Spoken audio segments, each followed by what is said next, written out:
Estoy solemnizando la fiesta de la Candelaria, 2 de febrero. Lectura de la epístola del profeta Malaquías.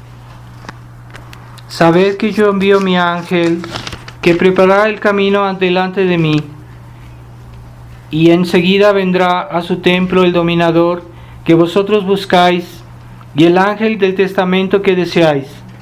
Mirad que viene, dice el Señor de los ejércitos, mas ¿quién podrá soportar el día de su venida? ¿Y quién podrá estar de pie para poderle mirar? Porque él será como el fuego derretidor, y como lejía de batanero, y se sentará como el que funde y purifica la plata, y purificará a los hijos de Leví, y los acrisolará como el oro y la plata, y ofrecerán sacrificios a Dios con santidad.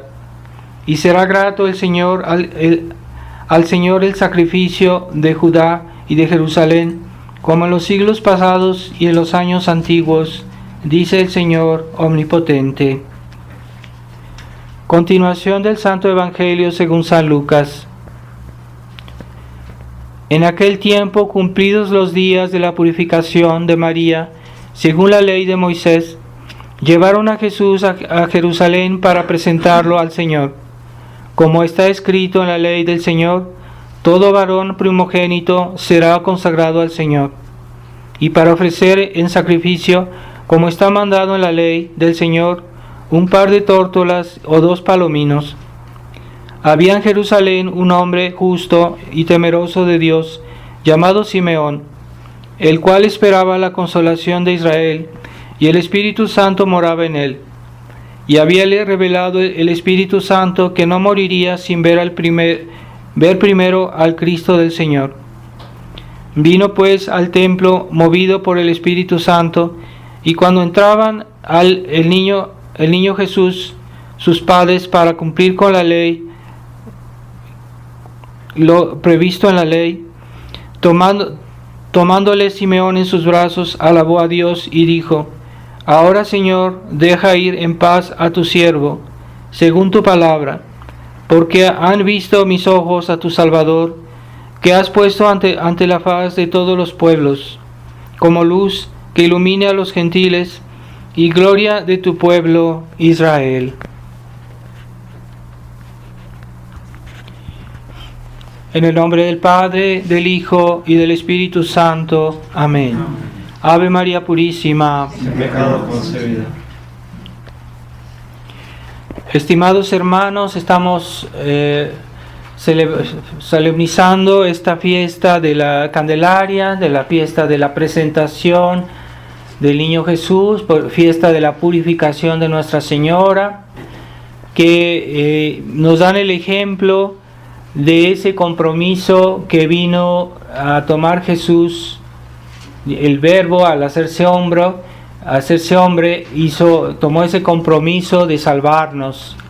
Y en aquel tiempo, según la ley de Moisés, se debía presentar al niño, al primogénito, y se le debía consagrar a Dios. Era la ley de Dios que así había dispuesto que el primogénito fuera consagrado a Dios. Entonces ellos vinieron a presentar al niño, a consagrarlo como propiedad de Dios. Y se puede decir que esto es como el ofertorio de la vida de Cristo, ¿verdad? Porque en la misa, en el ofertorio, se ofrece la hostia, que va a volverse el cuerpo y la sangre de nuestro Señor. Y esta hostia es ofrecida en el ofertorio junto con todas nuestras ofrendas personales nuestras, ¿verdad? Nos ofrecemos nosotros junto a Jesucristo con todos nuestra vida, lo que somos, lo que tenemos, lo que hacemos, lo ofrecemos también en el ofertorio de la misa, ¿verdad? Entonces, en la vida de Jesucristo se puede decir que este momento fue como su ofertorio, en el cual se ofreció ese niño que iba a ser la víctima, que iba a ser la víctima del sacrificio que iba a ofrecer por nuestra salvación. Entonces ya desde niño, el niño Jesús, estas alegrías de Navidad, del nacimiento de nuestro Señor, ya no están completamente ausentes a la pasión futura, ¿verdad? Dicen que ya nuestro Señor desde su infancia, por la conciencia que tenía de lo que iba a pasar después, ya desde niño ya sufría ese futuro que él sabía que iba a pasar, y ya como dice la imitación de Cristo, toda la vida de Jesucristo fue cruz y martirio, así que no hay que decir que cuando era niño no tenía nada que sufrir, pero sí sufrió no solo la persecución de Herodes, sino también él ya, por la conciencia que tenía de todas las cosas, él ya estaba consciente de su pasión, y él aceptó en este momento, al ofrecerse a Dios Padre, él aceptó para lo cual había venido en la tierra, ¿verdad? Para salvarnos, para morir por nosotros, y ya aceptó ese compromiso, ¿verdad? Ese compromiso que para lo cual vino aquí. Y Nuestra Señora también en aquel tiempo, la ley de Moisés pedía que las mujeres, después de tener un niño, deberían ir a hacer la purificación, ¿verdad? Y estaba previsto. Pero la Virgen María, que ella era pura, era inmaculada, estrictamente hablando, pues no necesitaba hacer esa purificación. Más bien, con su presencia ella vino a santificar el templo, a purificarlo, por así decir, por su presencia y la presencia del niño Jesús. Entonces vinieron ellos a dar el ejemplo de obediencia a la ley de Dios, ¿verdad? A la ley que en ese tiempo estaba vigente, la ley de Moisés, que después nuestro Señor reemplazó por la nueva ley. Pero en ese momento todavía la ley de Jesucristo todavía no estaba promulgada completamente, entonces todavía tenía vigor la ley de Moisés, y nos dieron el ejemplo de su obediencia, de obediencia a la ley de Moisés, tanto el niño Jesús como Nuestra Señora. Y también Nuestra Señora pues era consciente, ¿verdad?, de todo lo que iba a pasar después. Entonces ella llevó al niño Jesús a ofrecerlo a Dios, o sea, según lo que fuera la voluntad de Dios, y la Virgen aceptó plenamente la misión de este niño, y que se hiciera en él la voluntad de su Padre, y ella también lo ofreció a nuestro Señor, ¿verdad? Entonces este ejemplo que ellos nos dan compromete toda su vida, ¿verdad? Porque toda la vida de nuestro Señor estaba orientada a su pasión, y toda la vida de Nuestra Señora como Madre de Dios estaba orientada a su Hijo y a la misión de su Hijo. Entonces la Virgen María también aceptó esta misión, este compromiso, ¿verdad? Y es algo que ese espíritu de compromiso es algo que es cristiano, y que hoy ya la gente no entiende que en esta vida hay que tomar compromisos, y que en esta vida, desde el día que fuimos bautizados, también nosotros hemos sido adquiridos por Dios, somos la propiedad de Dios. El bautismo hace que seamos miembros de la iglesia, y que por lo mismo estemos comprometidos, y no comprometidos parcialmente, porque a la gente no le gustan los compromisos, y el máximo que hacen es un compromiso parcial, y la gente, si uno les pide mucho, se ofenden, se molestan, se impacientan, y no, la vida cristiana es un compromiso. Entonces nosotros también estamos comprometidos con Dios desde el día del bautismo, porque somos hijos de Dios, que somos miembros de la iglesia, y tenemos un compromiso de respetar las leyes de la iglesia, respetar la voluntad de Dios, y vivir como cristianos todo el tiempo. Es un compromiso, ¿verdad? Entonces hoy hay personas que se casan y al primer problema se divorcian porque la gente no quiere compromisos, y precisamente algunos no se casan porque no quieren tener compromisos, y viven juntos porque no quieren compromisos. Pero el día que haya un problema, pues se separan. Entonces esa falta de compromiso es falta de espíritu de sacrificio, ¿verdad? Porque el compromiso del niño Dios en este día era para hacer su sacrificio, para inmolarse, para entregarse completamente. Y tan completo es su don que hasta se deja comer por nosotros en la Eucaristía. Se deja comer, o sea, se da completamente, siendo Dios. Siendo Dios, Dios sabe darse. Dios sabe comprometerse. Dios sabe darse, no solo dar, sino darse a sí mismo. Y eso es el espíritu cristiano. Eso fue siempre. Los buenos cristianos tenían ese espíritu de compromiso. Y las mamás en otros tiempos pues eran completamente para sus hijos. Estaban ahí completamente todos los días de la semana y todos los días a las horas del día.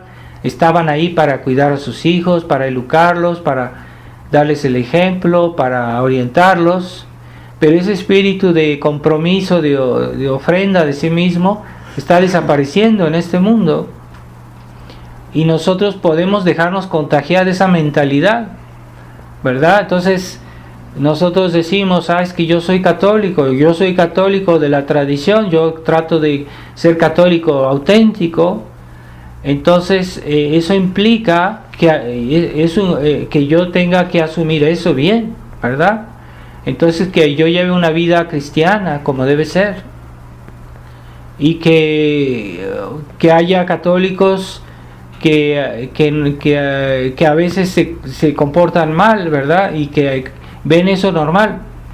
Entonces debemos asumir que el don, así como Dios se da plenamente a nosotros, que nosotros también nos demos plenamente a Dios, y que nos demos plenamente a su voluntad, a su servicio, así como hace un padre de familia, un buen padre de familia, una buena madre de familia, como antes eran, y que hoy ya ese espíritu está desapareciendo, ¿verdad? Entonces debemos tener el sentido del compromiso,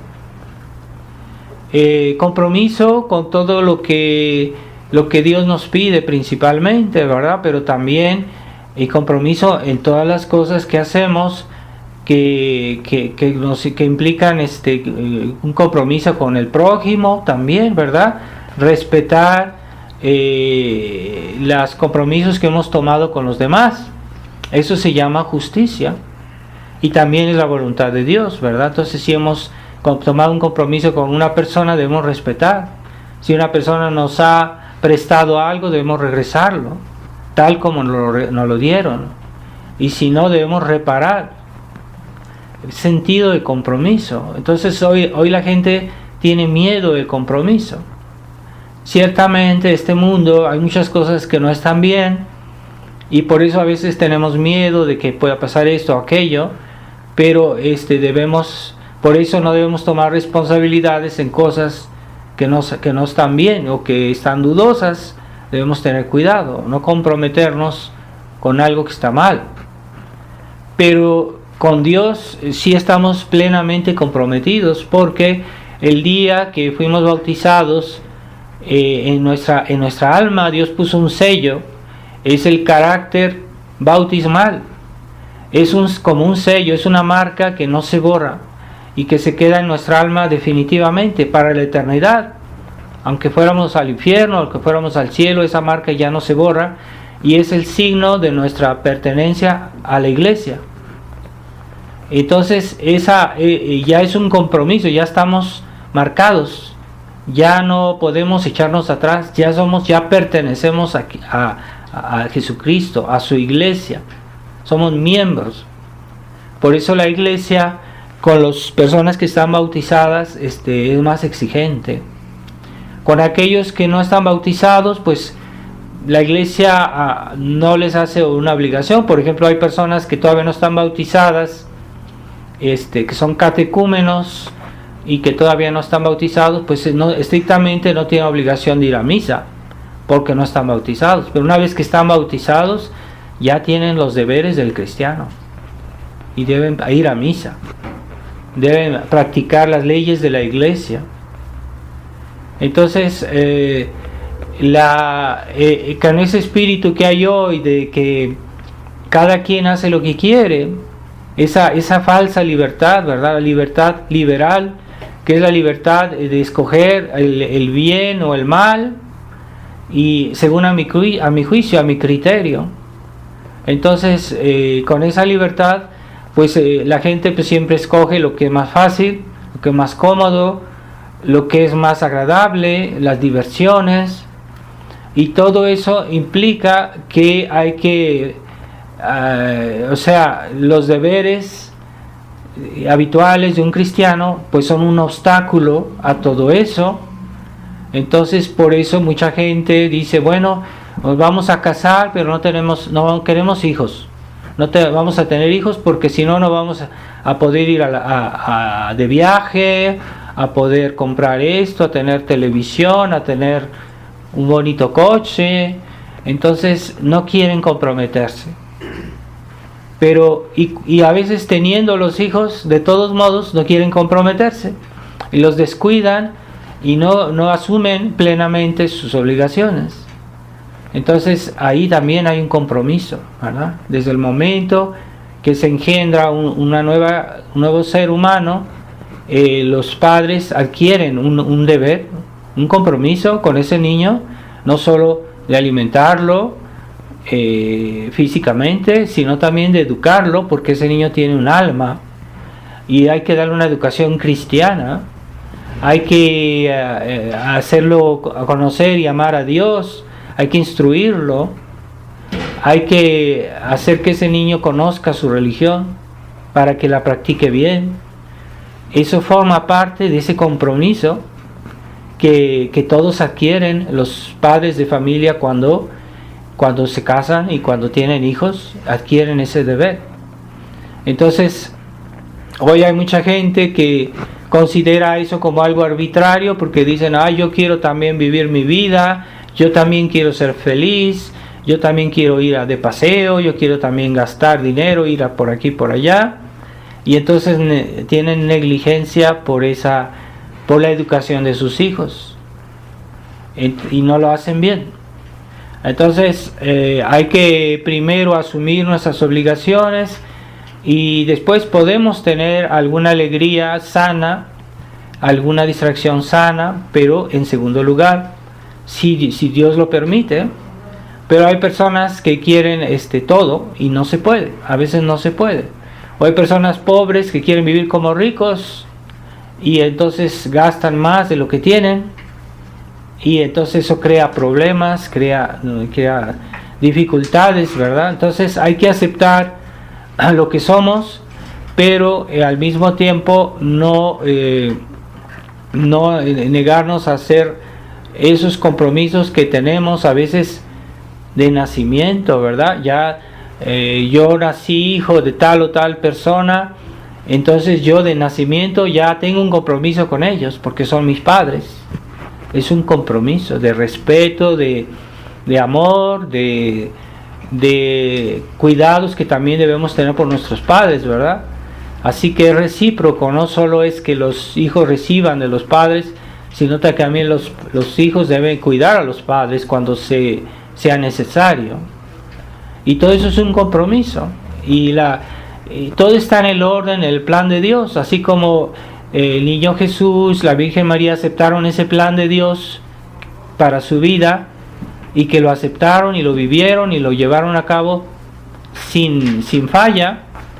Así nosotros también debemos ver cuál es el plan de Dios en mi persona, en mi vida. Así que no todos tenemos iguales de los mismos deberes porque no todos estamos en la misma situación. Hay personas que están que no están casadas, pues no tienen los mismos deberes, pero tendrán también de otros deberes. O las personas que están casadas, o por ejemplo un sacerdote tiene otros deberes. Entonces cada quien tiene sus deberes de Estado, ¿verdad? Y es el plan de Dios, es el orden de Dios, y debemos aceptar ese orden de Dios. Entonces si queremos ser tener ese espíritu liberal de todo fácil y todo lo demás lo que me gusta y que no me molesten y que no me desagraden, entonces yo me voy a negar a hacer ciertos de mis deberes, ¿verdad? O una persona se va a divorciar porque es que esta persona no me cae bien ya, o no nos entendemos, yo no quiero estar sufriendo así toda la vida, no es posible. Y entonces sacrifican a los niños y sacrifican su deber, sus obligaciones, ¿verdad? Es muy raro que la iglesia permita que unas personas se separen, pero cuando son cosas muy extremas, ¿verdad? Habitualmente no debe hacerse esto. Pero hoy la gente enseguida, apenas hay cosas y a veces son secundarias, son detalles, y quieren hacer la separación, o quieren hacer el divorcio, o quieren hacer una falsa anulación del matrimonio, como dicen hoy. Y todo eso es porque no quieren aceptar la cruz que Dios les da, ¿verdad? Entonces, yo nací en tal familia y tengo mis papás que son así, y entonces cada quien, a veces no podemos escoger.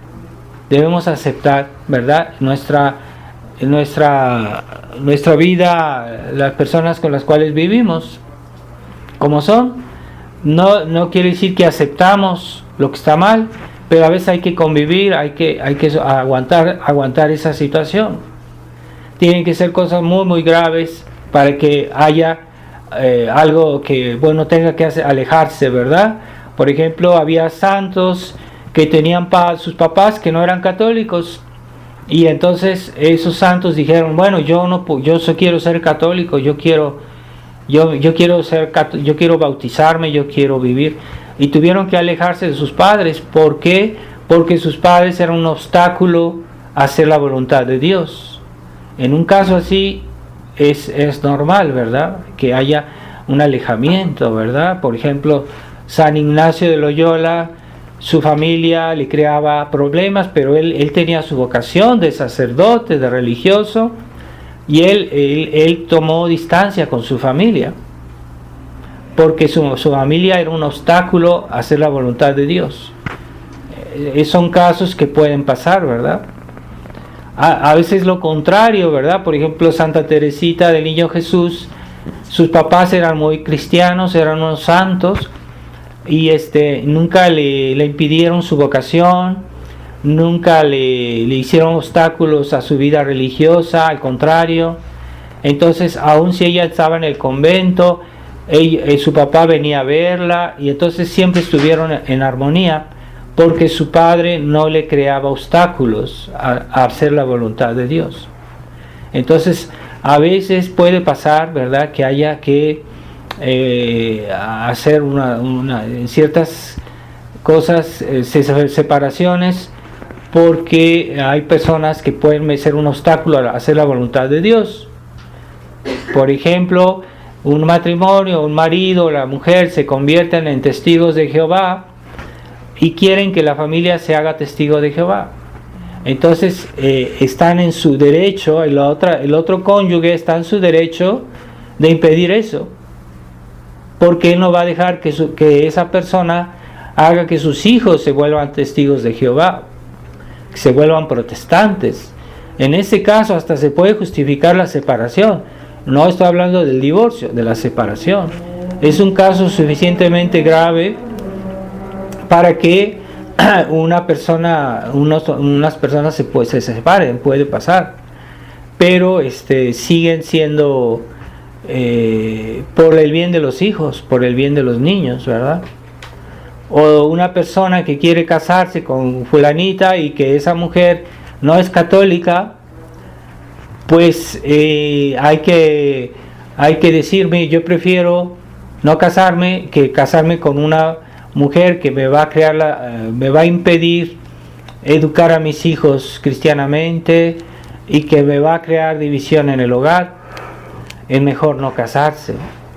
Entonces, ciertamente cuando queremos asumir un compromiso, debe ser hecho bien, según la ley de Dios, según la voluntad de Dios, según el orden de Dios. Y ahí sí, ¿verdad? Debemos ser entregados y estamos en ese orden. Ahí debe haber compromiso, ¿verdad? Por ejemplo, si yo prometí a alguien de hacer algo malo, ¿estoy obligado de hacer eso que prometí? Pues no, porque las obligaciones que tenemos siempre deben ser conforme a la ley de Dios. Y si nosotros nos comprometimos a hacer algo malo, a hacer un crimen, no hay ninguna obligación de hacer eso. En ese caso, ¿por qué? Porque va contra la ley de Dios.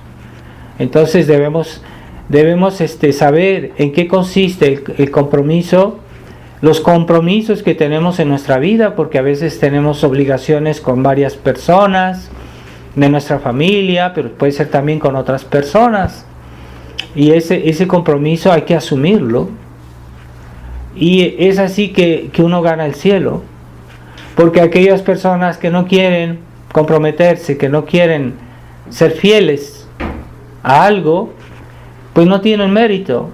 Porque ese mérito el mérito es hacer algo que nos cuesta y que muestra que es una cosa constante.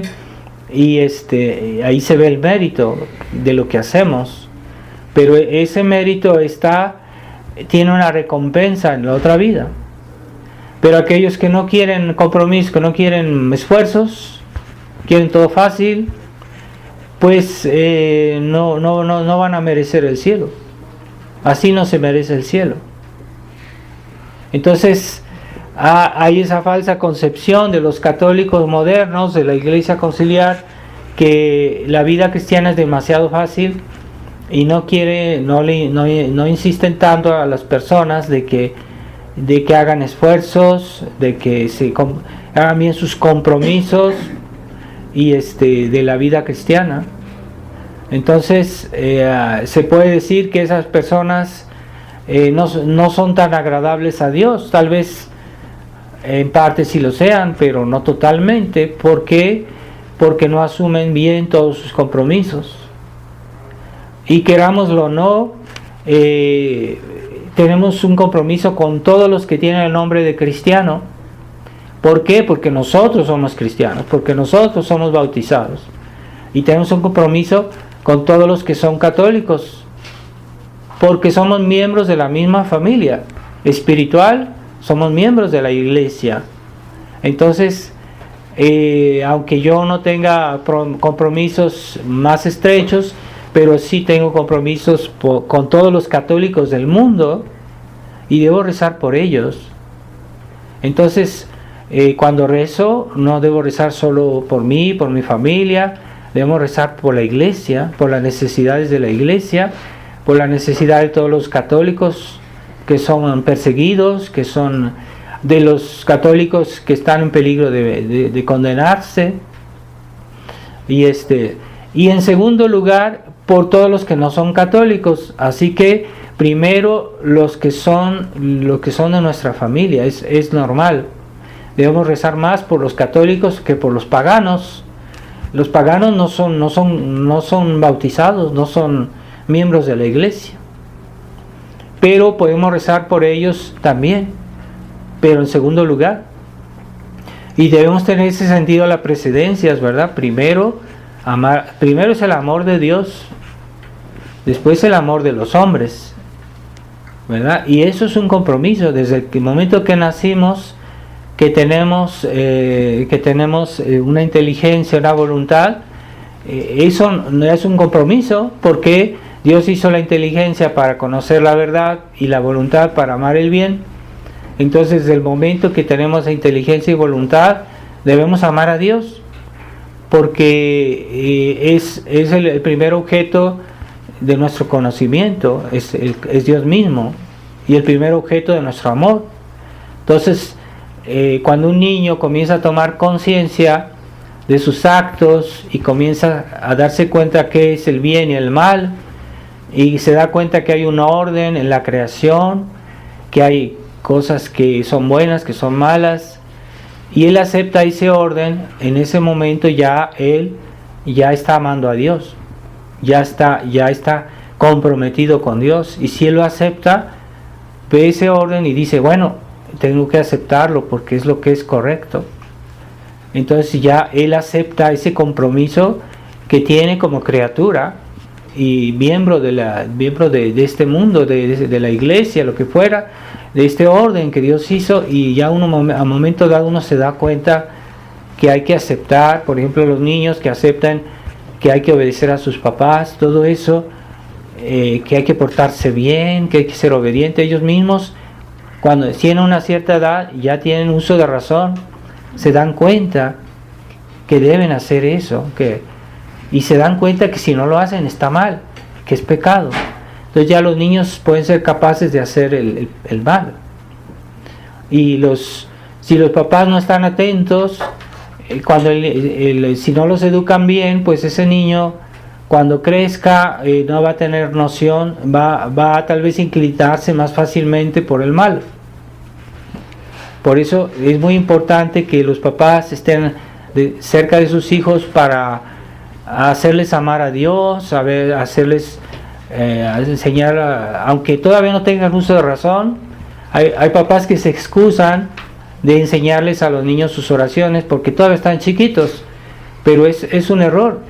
Aun si no tienen uso de razón, ya enseñan a los niños a venerar las imágenes de la Virgen, a darle un besito a una imagen, a hacer la señal de la cruz, y ya eso lo predispone para el momento en que ese niño tendrá uso de razón, y cuando tenga uso de razón, ese niño va a responder bien, va a reaccionar bien, porque tiene una educación que precede y que lo dispone a ser bueno, a responder, a decir que sí, cuando Dios nos pide algo, cuando Dios nos presenta un orden, un orden en este mundo que debemos respetar, y esos niños van a responder bien, positivamente. Por eso es muy importante la educación de los niños más chiquitos, y hay muchos papás que no se les ocurre eso, que no les hablan del niño Dios, no les hablan de la Virgen, que no les hablan de Jesús, y que no los hacen hacer ciertos gestos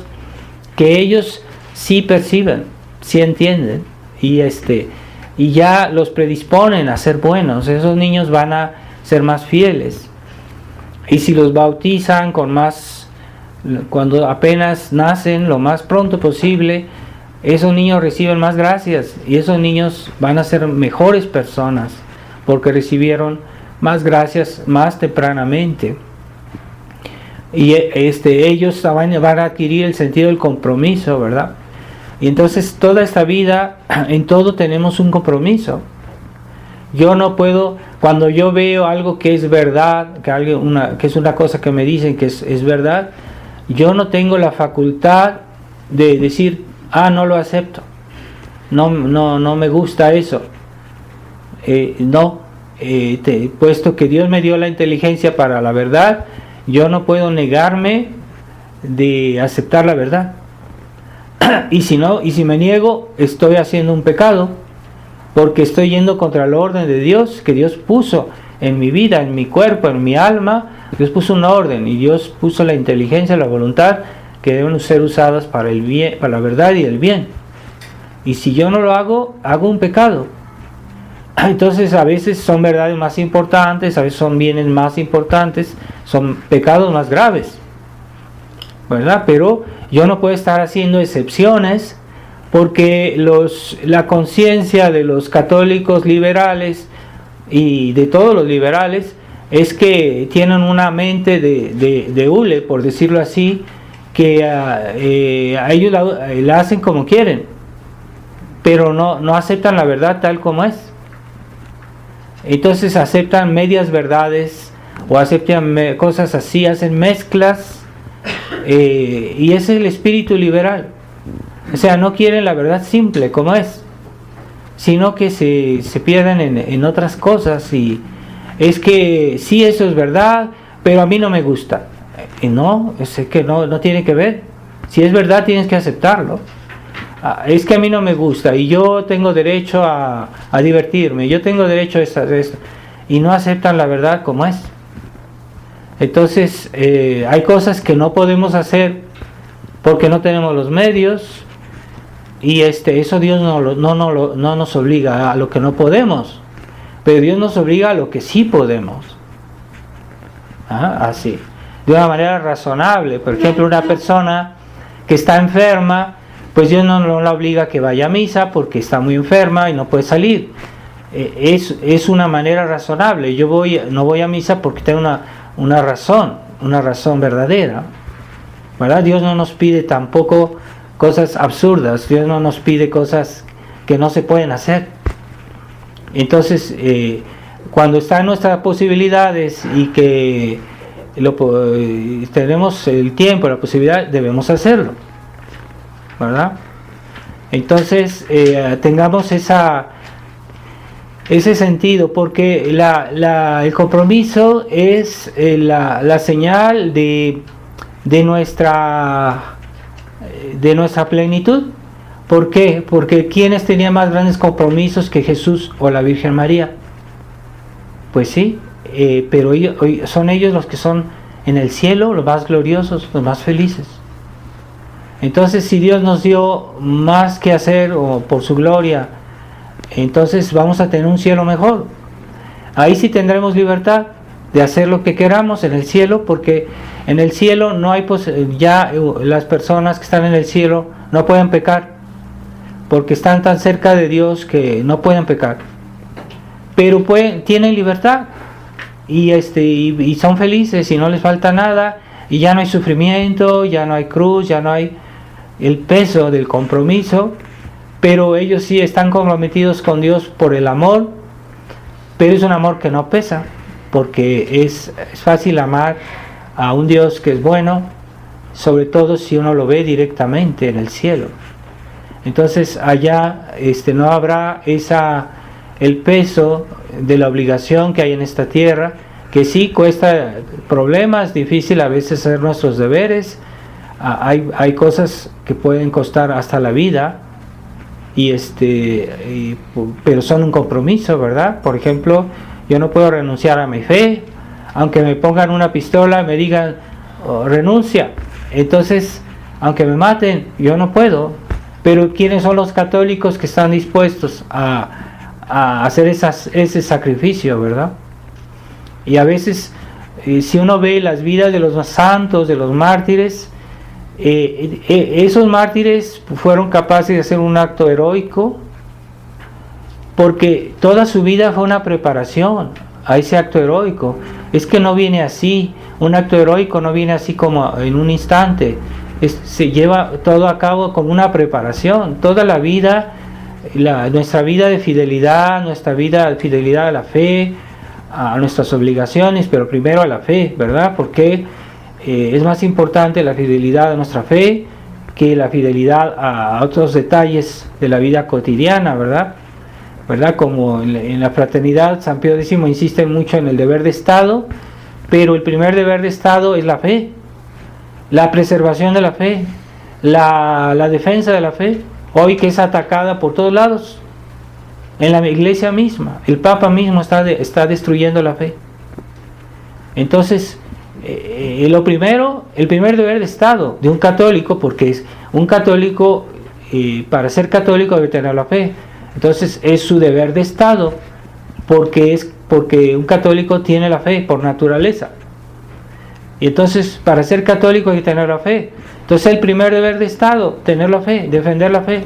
El primer deber de Estado, antes de otras cosas, antes que como dicen, el deber de Estado de lavar los platos en la casa, de limpiar la casa, etc. Sí, es un deber de Estado también para una madre de familia, pero en segundo lugar, primero está la fe, y primero está que a sus hijos les formen la fe y que les enseñe no solo a saber cuál es nuestra fe, sino a saber defender la fe, a saber combatir el error.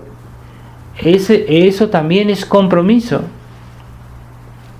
Es uno de los compromisos de la vida cristiana. Que hoy los católicos liberales no entienden eso. Ah, sí, el espíritu combativo, el espíritu contrarrevolucionario. No entienden eso. ¿Qué es eso? O sea, les han enseñado solo a no hacer el mal, a no hacer mal a las otras personas. Son gente que a lo mejor no le hacen daño a uno, pero si se ven en dificultades, van a aceptar el compromiso, porque no son capaces, no tienen carácter, no tienen la fortaleza, porque no los educaron así.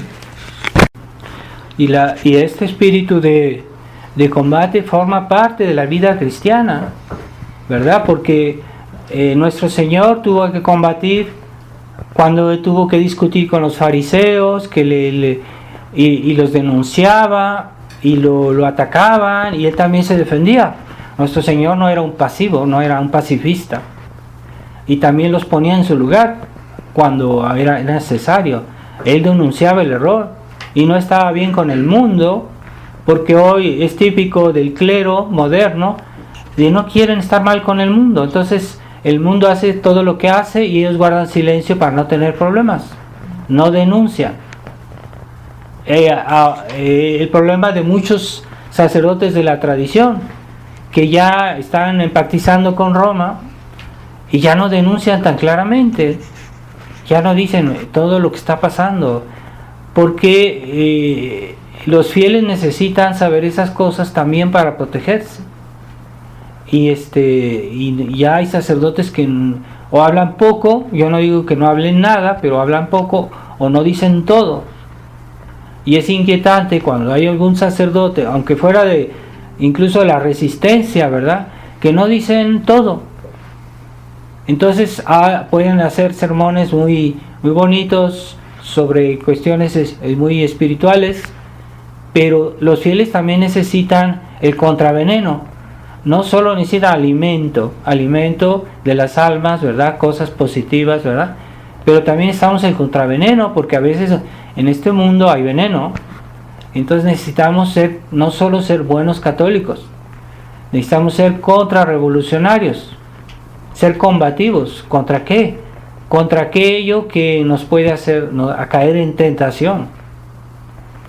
Por eso en el Padre Nuestro decimos, no nos dejes caer en la tentación. Y debemos ser conscientes que hay mal en el mundo. ¿Dónde está el mal? ¿Cómo hay que combatirlo? ¿Cómo hay que protegerse?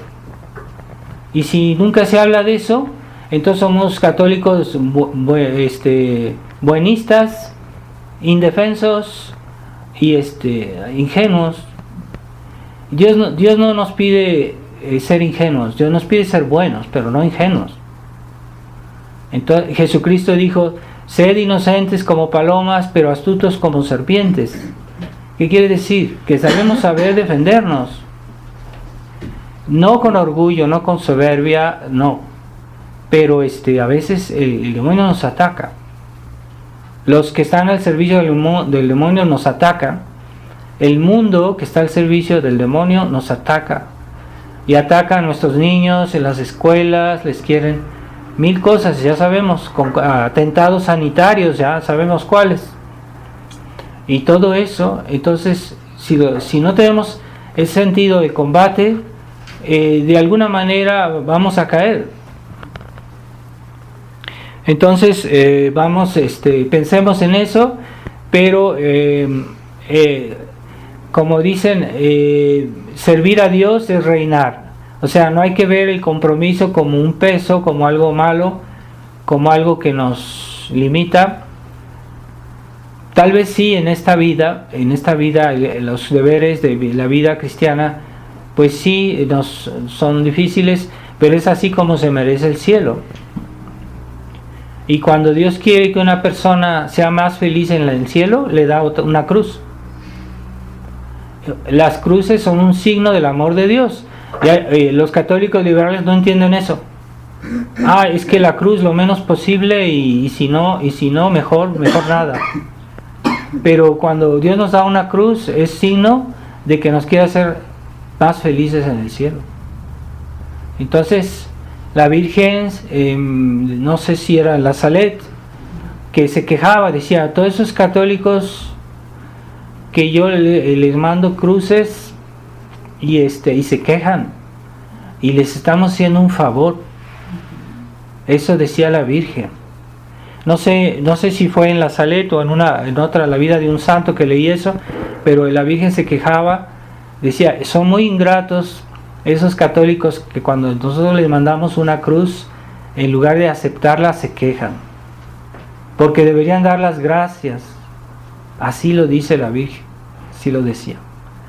Porque esos compromisos que pesan, que duelen, que molestan, en el fondo es una gracia, porque si lo aceptamos, vamos a ser más felices en el cielo.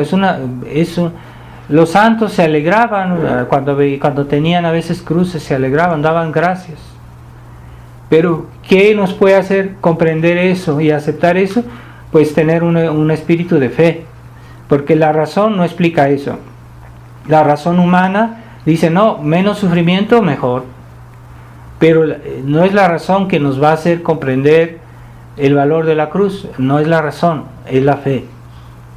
Y si no la aceptamos, es porque no tenemos fe, o no tenemos suficiente fe. Entonces, ¿por qué la Virgen aceptó ofrecer a su hijo en sacrificio? Ese niño iba a ser inmolado, porque tenía fe y creía en Dios y aceptaba la voluntad de Dios, y sabía que ese niño era inocente y que no tenía pecado, no debía por qué sufrir. Bueno, aceptó el plan de Dios. Entonces, el gran problema de los católicos modernos es que no ven las cosas con la fe, la ven con la razón, la ven con una bondad humana, esa bondad humana que dice, ay, es que no te quiero lastimar, no te quiero así, por razones humanas, pero no ven el plan de Dios. Y solo el plan de Dios se ve si uno tiene la fe. Entonces la fe es mejor y más que la razón, porque es es lo que Dios nos dijo, y eso vale más que nuestras reflexiones y nuestras, es que no entiendo, es que no sé, es que no. Aunque no entiendas, Dios lo dijo, es suficiente. Podemos creer en Dios, y eso es espíritu de fe, y no es contrario a la razón, porque la razón dice, bueno, si Dios es lo máximo, Dios no se puede equivocar. Hasta la misma razón nos puede decir, no, pues haz lo que te dice tu fe, porque Dios lo dijo. Eso también es razonable. Pero hoy la gente quiere entender todo, no se puede entender todo. Muchas cosas es bueno entenderlas y tratar de entenderlas, pero hay cosas que nunca podemos comprender completamente, y hay que aceptarlas así porque Dios lo dijo. Y ese es el plan de Dios, y bienaventurados los que aceptan ese plan, porque cada quien, cuando Dios nos creó, Dios dijo, esta persona va a llegar a un nivel de santidad, va a tener una plenitud en sus virtudes, en su felicidad en el cielo. Este es mi plan, yo quiero que esta persona llegue a tal grado de santidad, a tal plenitud. Es que nosotros al fin de nuestra vida vamos a llegar a esa plenitud que Dios había planeado para nosotros. Tal vez no, porque hay muchas personas que no han dado todo a Dios. Entonces Dios nos tenía previsto de toda eternidad que llegáramos a un cierto grado de gloria en el cielo, de felicidad en el cielo. Él hizo un plan para cada uno de nosotros, pero nosotros estamos correspondiendo a ese plan, y vamos a llegar a esa plenitud que Él planeó para nosotros personalmente. Es bueno hacerse esa pregunta, pero a veces Dios da la oportunidad de recuperarse, ¿verdad? Como por ejemplo, veamos la Santa María Magdalena, que hizo muchísimos pecados, pero Dios le dio la oportunidad de recuperar ese plan que tenía para ella, y no solo, pues llegó a ser una gran santa, porque a veces hay personas que por la contrición de sus pecados llegan a recuperar ese plan que Dios tenía para ellas, pues esa plenitud, esa felicidad que Dios tenía planeado para ellas.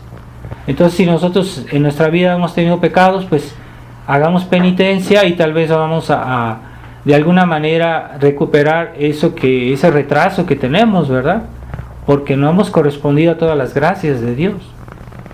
Pero si a veces Dios nos puede dar la oportunidad de recuperar eso, ¿verdad? Entonces, pensemos, ¿verdad? Es que yo he llegado a la plenitud que Dios tenía prevista para mí. Yo he aceptado todas las gracias que Él me ha dado y he hecho bien las cosas porque Dios quería, de toda eternidad, Él quería que yo llegara a un cierto grado de gloria en el cielo. Era el plan de Dios. Y entonces yo he correspondido y voy a llegar a ese grado de felicidad, de gloria, si he sido fiel a todas las gracias de Dios o no. Y si no he sido fiel, pues pidámosle a Dios que nos dé la oportunidad de recuperarnos en cierta manera y tal vez con oración, penitencia, y actos de dolor, actos de caridad, podemos recuperar ese lugar que Dios tenía previsto en el cielo para nosotros. Que no lleguemos más abajo, ¿verdad? Porque algunos van a salvarse, pero apenas, ¿verdad? Si no tendrán una gran gloria en el cielo. Así que observemos este día el compromiso de la Virgen María y del Niño Jesús en el templo, que aceptaron el plan de Dios, y no solo lo aceptaron, sino que después lo llevaron a cabo, o sea, toda su vida. Y esa fidelidad constante a la gracia, todas las gracias es lo que hace, porque por eso la Virgen tiene una plenitud en la cual no hay sombra, porque ella nunca fue infiel a la gracia, la Virgen María, nunca, en ninguna cosa. Todo lo que ella hizo fue perfectamente fiel. Pues una gracia especial que Dios le dio porque iba a ser la Madre de Dios, pero en la Virgen María no hay sombras. Fue siempre fiel a la gracia. Entonces pidamos en este día de la purificación que la Virgen María nos conceda un poquito de ese espíritu de pureza, de inocencia que ella tenía, pero esa fidelidad a la gracia y en unión al Niño Jesús, que también se ofreció por nosotros. Ave María Purísima, en el nombre del Padre, del Hijo y del Espíritu Santo. Amén.